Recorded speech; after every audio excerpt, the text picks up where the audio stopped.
Hello everyone, welcome to CLAT prep. आज है 18 of सितंबर 2025। जैसा कि आप सभी को पता है, हम डेली न्यूज एनालिसिस करते हैं, फैक्चुअल एनालिसिस करते हैं और उसके साथ साथ 20 क्वेश्चंस की प्रैक्टिस भी करते हैं।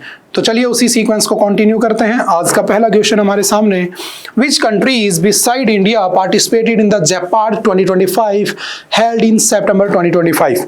ठीक है, तो अभी जो जेपार्ड 2025 हुआ है उसमें कौन कौन से देशों ने पार्टिसिपेट किया? तो सिंपल वन लाइनर में याद रखना, ईरान, बांग्लादेश, बुर्किना फासो और उसके बाद कौन सा आपका Congo and Mali. Option number A is the right answer. Simple one liner के रूप में इसे याद कर लेना। Which of the following related schemes was launched to provide financial incentives for boosting domestic manufacturing under the Make in India vision? कौन कौन सा है? तो PLI, production linked incentive scheme. ठीक है, जिसको हमने कुछ दिन पहले पढ़ा भी था, 2020 में आई थी। इनिशियली इसमें 3 सेक्टर्स को ऐड किया गया था। ठीक है, आपके मेडिसिन वाला, इलेक्ट्रॉनिक्स वाला, मोबाइल मैन्युफैक्चरिंग वाला, और आज के दिन इसमें 14 सेक्टर्स को ऐड किया हुआ है। सिंपल सा ध्यान रखना। In September 2025, the Department of Post and BSNL signed an MOU to expand mobile connectivity across India. How will this be achieved? तो आपका जो डिपार्टमेंट ऑफ पोस्ट है और जो BSNL है उसने मिलकर क्या किया है? उन्होंने किया है by using post office as point of sale for BSNL SIM cards and recharge services। यानी कि अब अगर आपको BSNL की सिम खरीदनी है तो आप पोस्ट ऑफिस में चले जाइए, जो भी आपके पास पोस्ट ऑफिस है वहां पे आपको BSNL की सिम मिल जाएगी और वहां पर आप रिचार्ज वगैरह भी करवा सकते हैं। ऐसा उन्होंने डील किया है। The people of Ladakh have also raised demands for, तो people of Ladakh किस बात के लिए हंगर स्ट्राइक पर बैठे हैं? तो हमने एडिटोरियल में अच्छे से डिस्कस किया था, आप वहां से देख सकते हैं। ठीक है, क्यों कर रहे हैं? वो चाहते हैं full statehood and 6th schedule protection. वो स्टेट भी बनना चाहते हैं लेकिन under schedule number 6 that is ATMM में आना चाहते हैं। आसाम, त्रिपुरा, मेघालय, मिजोरम, वो चाहते हैं कि लद्दाख भी इस लिस्ट में जुड़ जाए। बस इसीलिए वो प्रोटेस्ट कर रहे हैं। The Penna River that was recently seen in the news flows through which state? कौन से स्टेट से जाती है पेन्ना रिवर? तो हमने डेफिनेटली जब हमने ज्योग्राफी पढ़ी होगी तो जो rivers flowing towards Bay of Bengal, उस समय हमने पढ़ा था पेन्नार। कहां से जाती है? Karnataka and Andhra Pradesh. Option number A is the right answer. ठीक है, KGF है ना, कोलार गोल्ड फील्ड्स। ठीक है। The Birhor tribe is primarily found in which state?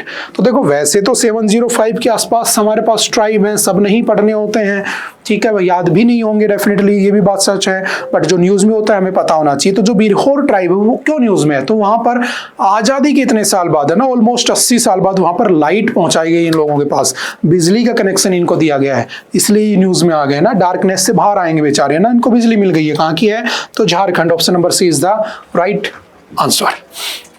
Maximum tribes कहां पे है? मध्य प्रदेश। लेकिन PVTG मैक्सिमम कहां पे है? ओडिशा।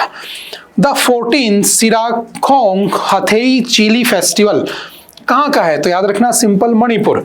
मणिपुर में इस फेस्टिवल को बनाया जाता है, जहां पर कुछ दिन पहले मोदी जी विजिट करके आए हैं। ठीक है, चलते next. What is the rank of India in the Global Innovation Index? Bharat का ग्लोबल इनोवेशन इंडेक्स में रैंक क्या है? तो याद रखना 38। तो option number B is the right answer. Simple one liner में याद रखना। What is the declared capital of Palestine? तो पैलेस्टाइन ने किससे अपनी कैपिटल बना रखा है? तो याद रखना ईस्ट यरूशलेम। बट उसका एडमिनिस्ट्रेटिव कैपिटल कौन सी है? तो याद रखना रामल्ला। जैसे इजराइल की कौन सी है? तेल अवीव। वैसे वो किसे मानता है? तो याद रखना यरूशलेम को। Which of the following is recognized as a non-member observer state in the United Nations? तो याद रखना, यूनाइटेड नेशंस में 2 नेशन ऐसे हैं जो ऑब्जर्वर स्टेट में है। कौन कौन से? तो वेटिकन सिटी और उसके साथ कौन है?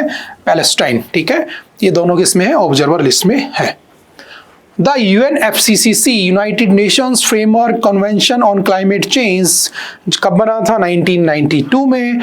ठीक है, बट उसको इफेक्ट में कब आता है? 1994 में। इसका हेडक्वार्टर कहाँ पे है? तो याद रखना बॉन, जो कि जर्मनी में बना हुआ है।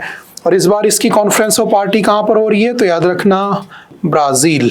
ठीक है, ये भी ध्यान रखना। चलते next, COP30। The main objective of the UNFCCC is, क्या है इसका main objective? To stabilise greenhouse gas concentrations to prevent dangerous climate change. पहले 1.5 डिग्री का टारगेट था पेरिस एग्रीमेंट, अब ये 2 डिग्री पे चला गया है, ठीक है। तो ये सब बातें हैं। Next, in India electronic voting machines, जो ईवीएम है ना, आज हमने एडिटोरियल में पढ़ा भी था कि ईवीएम पे कैंडिडेट की फोटो, रंगीन फोटो आनी चाहिए, कलर्ड फोटो आनी चाहिए, उसके ऊपर एक आर्टिकल आया हुआ था। तो पूछ रहा है पहली बार कहाँ यूज हुआ था, तो याद रखना लोकसभा में पहली बार 2004 में इसका यूज किया गया था। वैसे पहली बार इसका यूज 1982 में हुआ था केरला में, ठीक है, कॉन्स्टिट्यूएंसी में, जिसको सुप्रीम कोर्ट ने आगे चल के रिजेक्ट भी कर दिया होता है। Who was the first and only female chief election commissioner of India and in which year did she assume office? तो कब उसने ऑफिस अज्यूम किया था? VS Rama Devi, 1990 is the right answer, जो अब तक एक हमारी क्या बनी है, चीफ इलेक्शन कमिश्नर, ठीक है। Which schedule of the Indian Constitution is being proposed to extend to Ladakh for safeguard tribal rights and autonomy? तो कौन सा डिमांड कर रहे हैं वो? शेड्यूल नंबर 6, जो अभी हमने थोड़ी देर पहले डिस्कस भी किया था। वो चाहते हैं कि हमें यूटी से निकालो, हमें शेड्यूल नंबर 6 में डालो। Next, the commission for air quality management in NCR and adjoining areas was set up in which year? तो कब बना था? 2020 में, ठीक है। आगे चल के काम कब करना शुरू कर देते हैं? 2021। Recently, the Indian government announced a proposal to grant 85% reservation in jobs and education in Ladakh for, किसके लिए दिया गया था उन्हें? परमानेंट रेजिडेंट्स ऑफ लद्दाख, जो लद्दाख के परमानेंट रेजिडेंट हैं या जिन्होंने 15 साल पुराना, जिनके पास लद्दाख का डोमिसाइल है, ठीक है, उनको दिया गया था। लेकिन वो क्या चाहते हैं? They are demanding for statehood status under schedule number 6 of Indian constitution, ठीक है। नेक्स्ट है, which of the following is a key feature of the Waqf amendment act 2025? ये भी हमने डिस्कस किया था, ठीक है। तो इसका मेन की फीचर क्या है? allowing only those practicing Islam for at least 5 years to dedicate property as वक्फ। लेकिन याद रखना इस प्रोविजन को हटा दिया गया है सुप्रीम कोर्ट के द्वारा, और यही आज आर्टिकल हमने पढ़ा था, ठीक है। चलते next, the first comprehensive Waqf act in independent India कब आया था? 1954 के अंदर आया था, ठीक है। उसके बाद 1995 में उसे चेंज किया गया, अगेन 2013 में अमेंड किया गया, और अब 2025 में भी अमेंड करके बिल, नया कानून बन चुका है, ठीक है। जिस पे डिबेट हो रही थी और सुप्रीम कोर्ट ने 2-3 उसके जो पॉइंट थे वो हटा दिए हैं, डेफिनेटली वो एक्ट बन जाएगा। Next, the primary aim of the make in India initiative is to, क्या एम था मेक इन इंडिया का? 2014 में आया था, तो क्या था उसका? To increase foreign investment and boost manufacturing in India, और भारत को मैन्युफैक्चरिंग हब बनाना था। फिर उसके बाद पीएलआई आया कि हम तुम्हें इंसेंटिव भी देंगे, है ना, तो उसके वो कब आया? 2020 में, ठीक है। तो ऐसे बहुत सारी स्कीम चलाई गई थी। आज हमने एडिटोरियल पढ़ा था, मोदी जी कह रहे थे कि हमें लोकल फॉर वोकल, है ना, वोकल फॉर लोकल हो जाना है, ठीक है। चलते नेक्स्ट। ओके, आई थिंक आज के लिए इतना ही है। आई होप कि आपको बातें समझ में आई होंगी। फिर भी अगर किसी तरह का कोई डाउट रहता है तो आप एनी टाइम आकर मिल सकते हैं, पूछ सकते हैं, अपने डाउट क्लियर कर सकते हैं। ओके, मिलते हैं बाद में किसी नेक्स्ट लेक्चर में। Okay, bye bye, thank you, have a nice day.